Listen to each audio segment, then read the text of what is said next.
Alrighty, I've made two videos just like it in the past. This is no different. I'm gonna be extremely critical of the new camper shell on the truck. This being the third camper shell and the third truck I've had. The first one made by Lear, the second one made by Ranch, and now this one being made by ARE. Now, if you know anything about my videos, I don't hold back. I say all the good and the bad.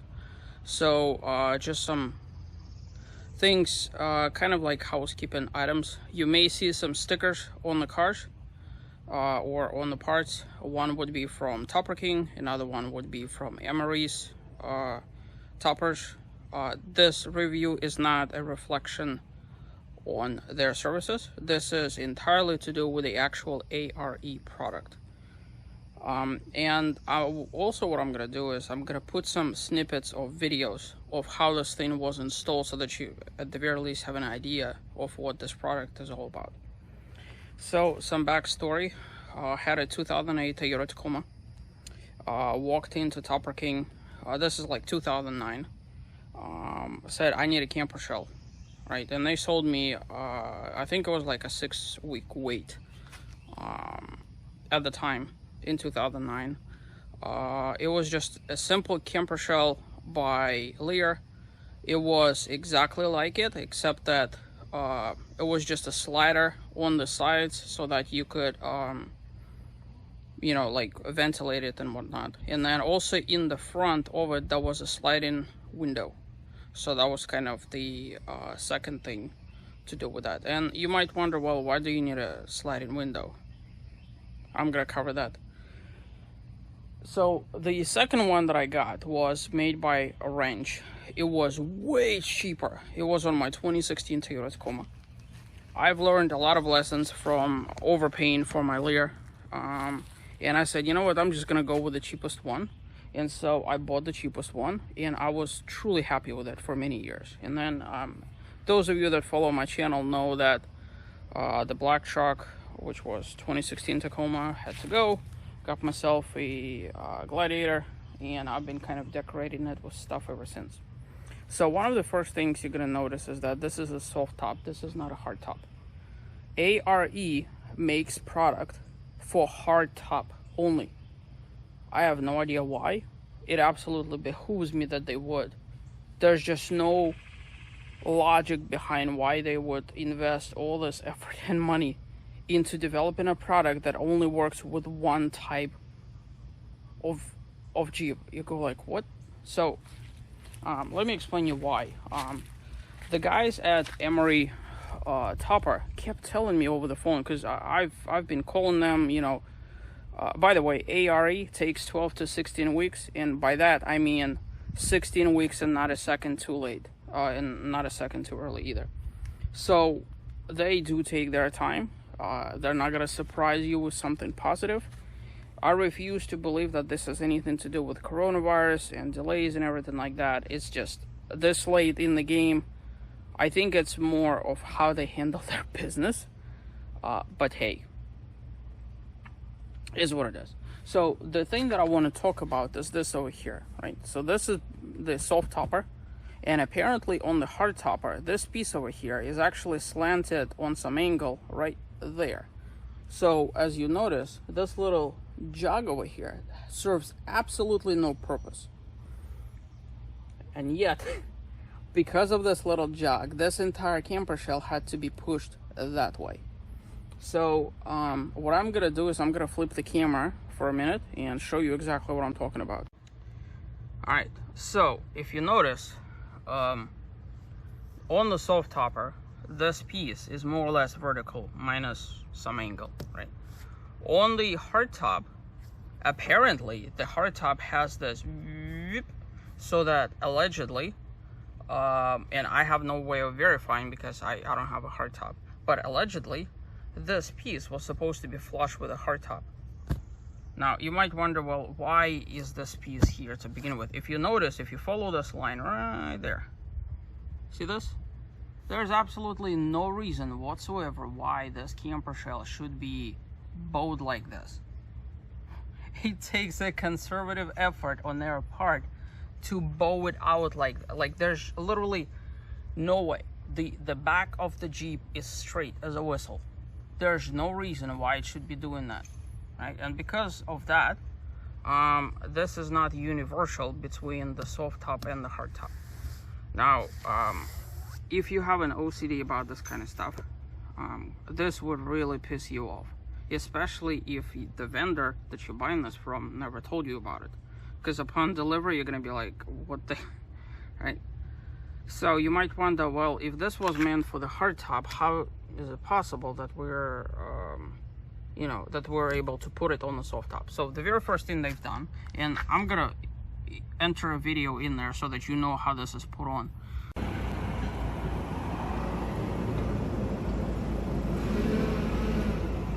You want to take it before and after?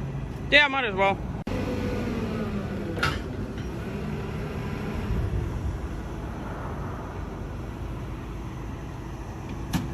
So they've taken this and they've pushed it as far to this as they humanly could. So there's just this much space between the two. Okay, and basically what this means is that this camper shell actually had to move. So this corner normally would be like there, right? So it was moved yay far to the back.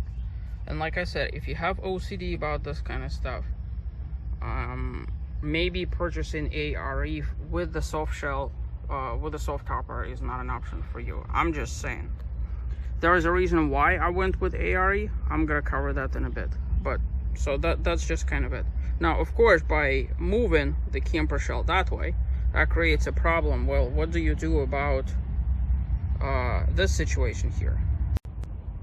Okay, so before I was rudely interrupted by trains in the background, I apologize for the noise. I can't control that part. So by pushing the entire thing, it got pushed this way, obviously. So again, if you have OCD, this is what you have to look forward to. Now, the only reason why it sticks out so much, obviously, is because we pushed the entire camper shell out. However, I should mention that if you took that distance that we pushed it out, this distance over here in its current form is far greater than the distance that we've pushed, which means that this mold of the camper shell, despite the fact that it was more or less designed for Jeep Gladiator, it's not actually designed properly. So again, if you have OCD, probably not the camper shell for you. I'm at the point between this being my third camper shell. I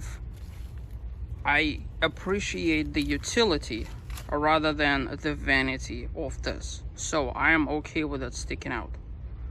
To somebody else, this might be a big problem. Okay? Is what it is. So, couple of housekeeping items on top. So this, as you've noticed, is a special order. Right, they don't naturally come with that. You physically have to add this to your order. Absolutely order side doors.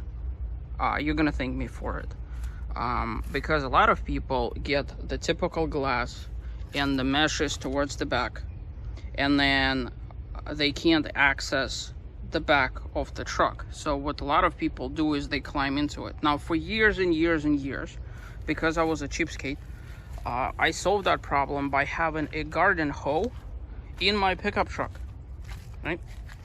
I've had, and I'm gonna walk there just to show you.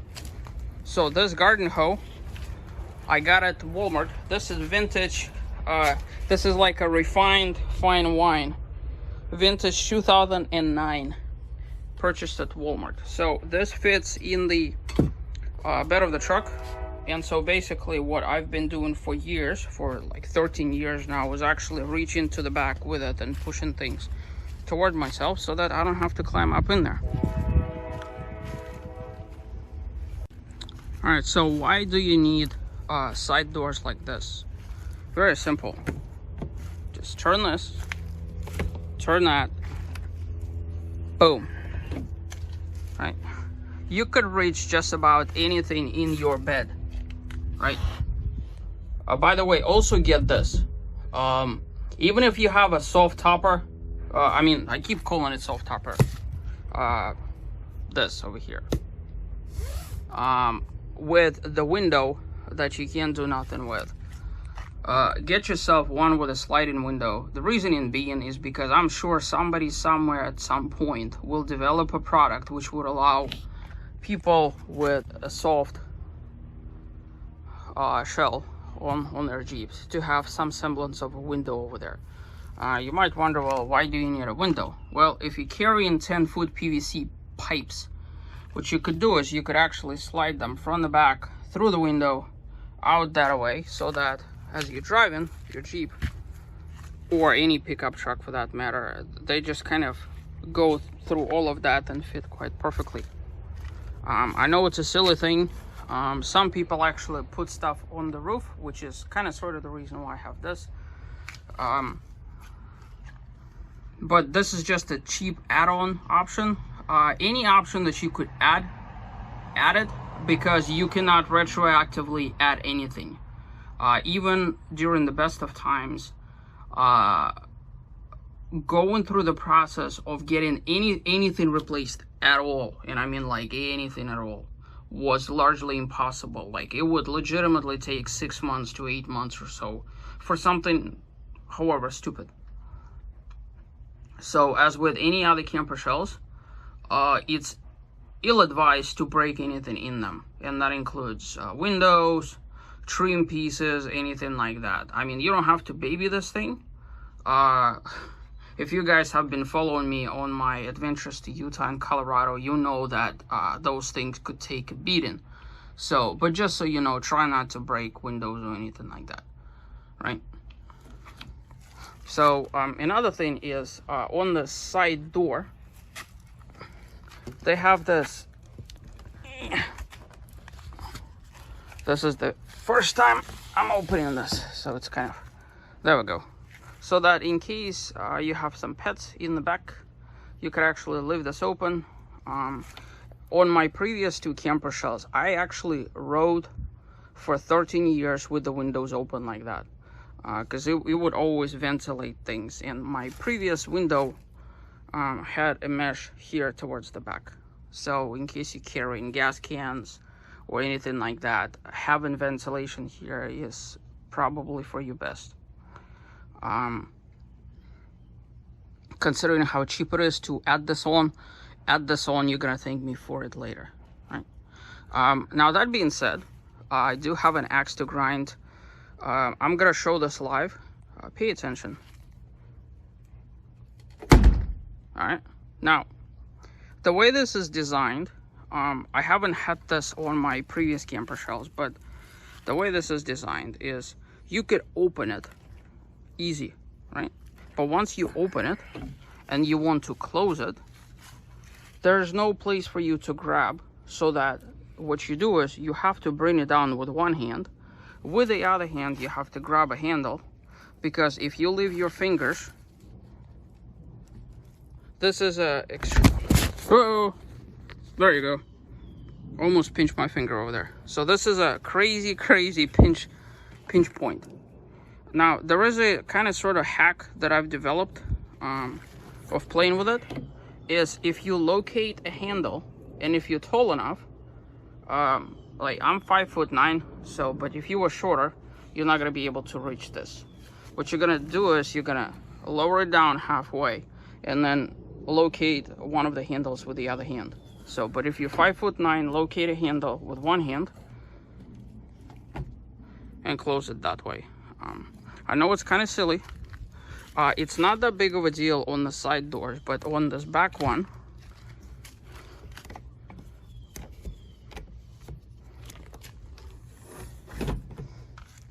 this sucker is like 6.5 feet up.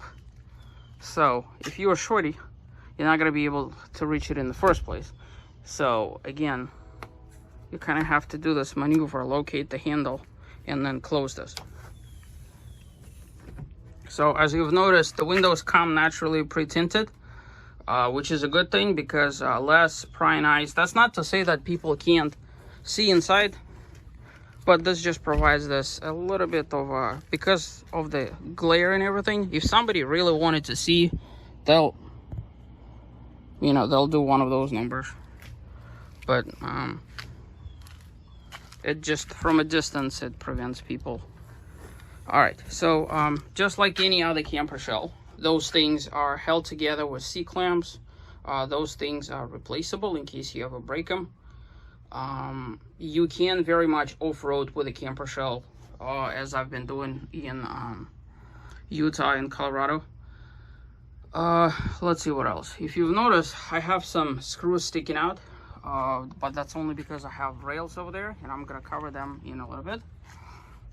One thing, to my surprise, ARE decided to include this carpet, okay, with no additional charge. I didn't know that it would come with the carpet. Maybe this is a mistake, I have no idea, but mine did. If they all come standard with a carpet, okay, cool. But normally, like on any other camper shell, that's a very expensive addition. I don't know why it's so expensive, but it is. So if you need the carpet, this could be a selling point for you, right? Let me see. So if you've noticed, I have some electrical connections, and if you've been following my Jeep progress, I explain why I have those. So I'm gonna be able to actually finally utilize them for things and whatnot. So there's, this is to be used for a battery bank and air inflation systems and 12-volt water pumps and everything like that. So one of my other projects on my to-do list is to actually build a platform over here, specifically so that I could actually utilize space on the bottom and also utilize space on the top as two separate entities. I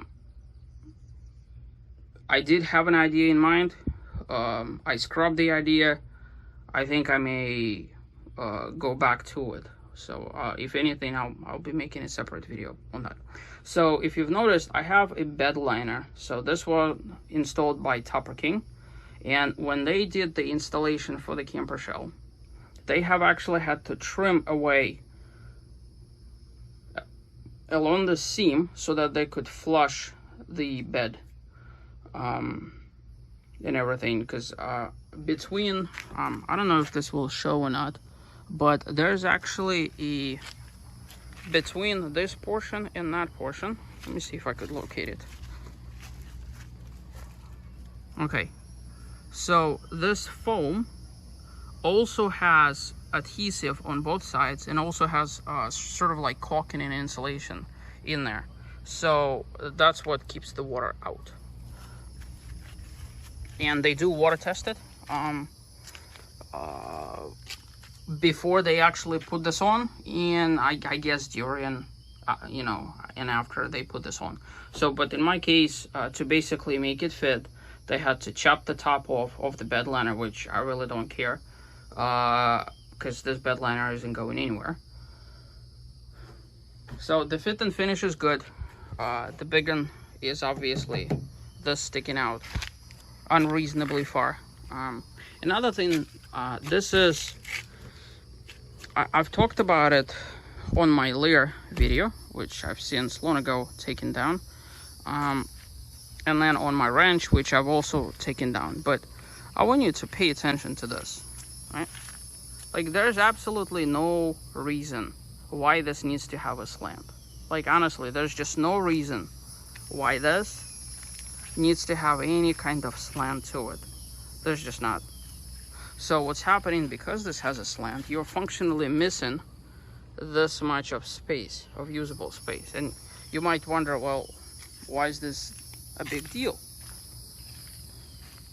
Well, this much space could be being able to put,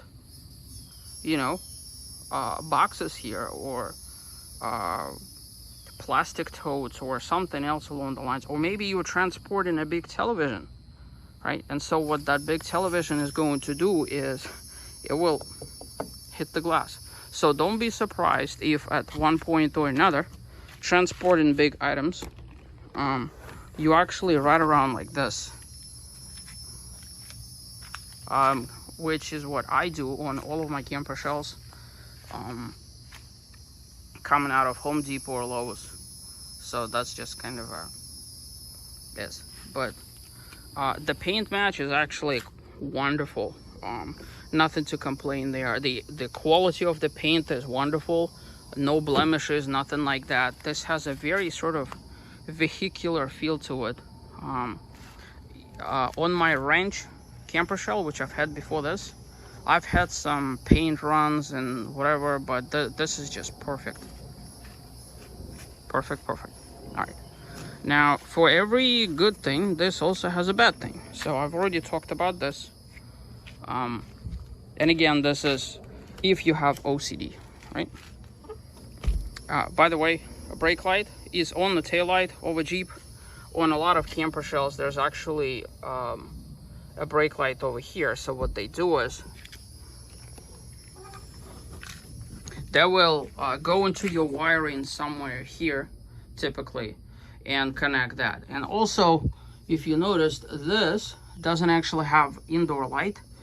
I'm actually happy that it doesn't, primarily because on both of my previous camper shells, that was the very first thing that broke. I have never done anything to it, and it just broke by itself both times. So I've learned to be in the back of the camper shell, never needing the light. So I'm happy that there's far less wiring here to be impactful. But in my case, because I have 12-volt systems running, I'm gonna be putting some lights here that are probably tucked away in the corners here somewhere. And I also have bed lights from the actual Jeep, and those things are bright as hell. So they're gonna be all wonderfully illuminated. All right, now here's somewhat of an axe to grind. Let me get there in a minute. All right, in my opinion, this is a massive faux pas on their end, okay? This is an option that you could add to your camper shell, right? Have a look at this. Do you notice anything weird? This end is obviously a lot higher than that end, which means that this entire bed rail is slanted on that same exact angle inward, which means installation of any, this being a Thule from Sweden, or Yakima or anything of that sort, very difficult for one, and also cockeyed, right? So again, those things are designed to be flat on this, okay? Or even if there's a bit of an angle, it's not designed to be on this extreme of an angle, right? So installation was interesting, to say the least. I'm not particularly happy about this. Another thing is, if you were to go with this, okay, this limits your ability to use anything and everything. So if you go to a camper shell place, more than likely they will have Yakima bars and Thule bars and all this other stuff, and then they'll try and sell you, because they never come as one piece, right? So, like, this is a separate piece and they're all the same, so it doesn't matter what brand. This piece is different, that piece is different, and this piece is different. On Yakima, it's going to be the same exact thing. It's going to be that and this and this.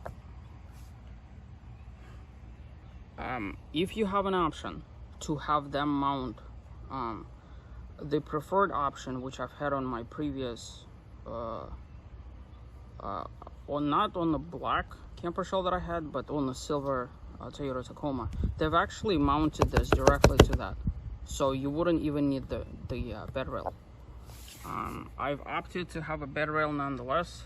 I actually regret getting it, because I didn't anticipate it being like this. I mean, this is just stupid, honestly. like this is flat out embarrassing. There was probably a reason why it's slanted like this, right? Because if you notice, there's a bit of a pitch on the camper shell, but that pitch isn't that extreme. So the angle, the extreme angle of this, I'm trying to find a good angle so that you could see. Like, there you go. Right, that's just crazy. If you've noticed, I've mounted a tool rack in here. My vision was to take my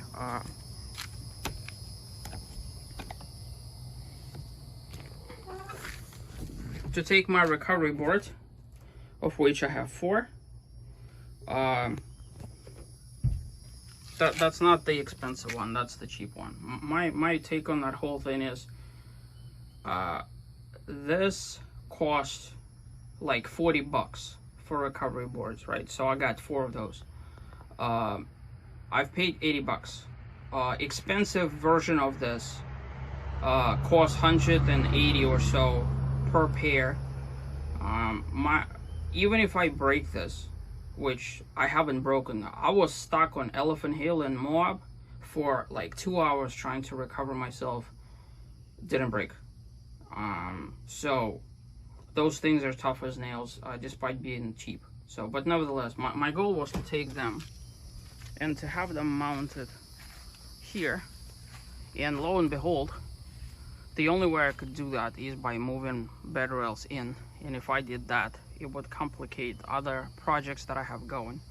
So I think what I'll do is I'll actually order a cargo basket to go there-ish, like 64-inch long, and then just mount my recovery boards to the side of it to be like here-ish. I want them to be not in the basket, I want them to be off to the side, accessible, but at the same token I don't want them sticking out too high either. Again, Elephant Hill taught me a lesson. Overhanging rock was on the passenger side, and despite the fact that there was plenty of room, I didn't seem so from the inside of the vehicle, took the wrong line, and that's how I got stuck in there. So you don't want to be too high, if anything. All right, so some parting thoughts on this whole thing. If I had to rate this camper shell on a scale of 1 through 10 in different categories, the paint is immaculate, the quality of fiberglass is high quality, that's for sure. But the fact that the body lines are quite ridiculous, to say the least, I'm rather disappointed about that. Again, I bought this for utility aspect. If you care about this kind of stuff, this might be an issue for you, right? But as I've showed, this actually works with a soft topper, right, on the Jeep.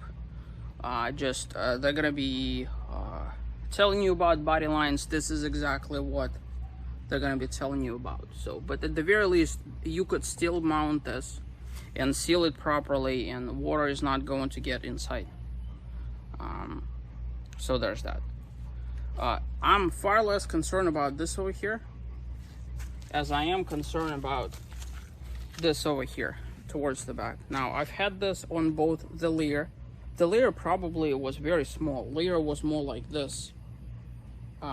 Range was greater sticking out, but this is just like, look at this. Right? So, I'm not particularly happy about the handles. I think it's something that I'm gonna need to get used to.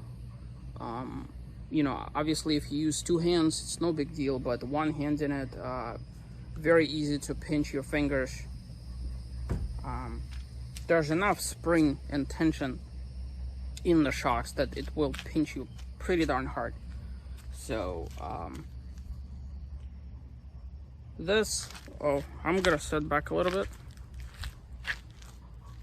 In my opinion, don't crucify me for it. From the back, this looks absolutely atrocious. But again, I'm buying this for utility. I'm not buying it for looks. I have no idea why it looks the way that it does. But like, take a look at it. It just doesn't belong there. I don't know why. Like on all the camper shells, the glass typically goes here-ish, as far out. Like this spacing over here isn't that big on a lot of other camper shells. So, I don't know if they've repurposed the shell for something else, if they're running out of parts, or what. But, like normally glass goes up to like yay.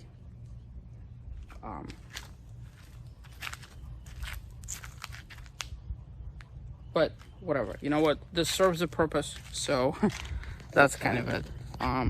The fitment on along the line is actually perfect. If you notice where the body line is, it fits there perfectly. And then of course the rack. My advice to you is don't get the rail, instead get yourself other options. Unless of course you really want the rail for something else. So I could still mount other things using other options. I just utilized, and I got a good deal on the tool rack, so it was kind of a no-brainer for me. But that's just something for you to think about. So all in all, in all categories, if I lump them into one, I would give this like a 6.5 out of 10. I wish I could get it a better grade. It's just little weird things like that about it that really. But you know what though? I'm gonna step back a little bit. It just completes it. Like it just belongs there. Look, from the tail, from the nose to the tail. See that? It looks like it belongs there. It just, in my opinion, a pickup truck isn't complete unless you have a camper shell on the back of it. Yes, it doesn't allow you to carry your fridge, but the versatility of it. Now, this is an expensive toy to have. Naturally, if you ever step your foot into those camper places, you know exactly what that is. There's different brands. The biggest ones would be ARE, Lear, and there's other ones in there. Naturally, if you don't need fancy doors, if you don't need any of that, get yourself the cheapest one, use it, be happy with it. So I've been waiting for this thing for so long. It is just unfair. ARE, if you guys are watching, you ought to be ashamed of yourself, really. Truly, it's just, yeah. So I've waited for my first one for 6 weeks. My second one, the ETA was 8 weeks, but it was done in 6. This one was 16 weeks. And this is not a reflection on Emery's truck sales. Their business is wonderful. Customer service is exceptional. They care about you, and they are very communicative and everything like that. But it's just the fact that you gotta wait for it for so long. 4 months doesn't seem like a long time. About 6 weeks in, it turns into a giant inconvenience. 8 weeks, 10 weeks, 12 weeks, 14 weeks. But now that I actually have it here, it's like a burden and weight of the world lifted off my shoulders. I could actually start modifying this Jeep in a way that I wanted to, because I couldn't, because I needed to know where this sits and what the angles of the everything is, and having the proper weight in the back and all this other stuff. So stay tuned. There's going to be some modifications to the Jeep going forward now that I have this, and catch you guys another time. Thanks for watching.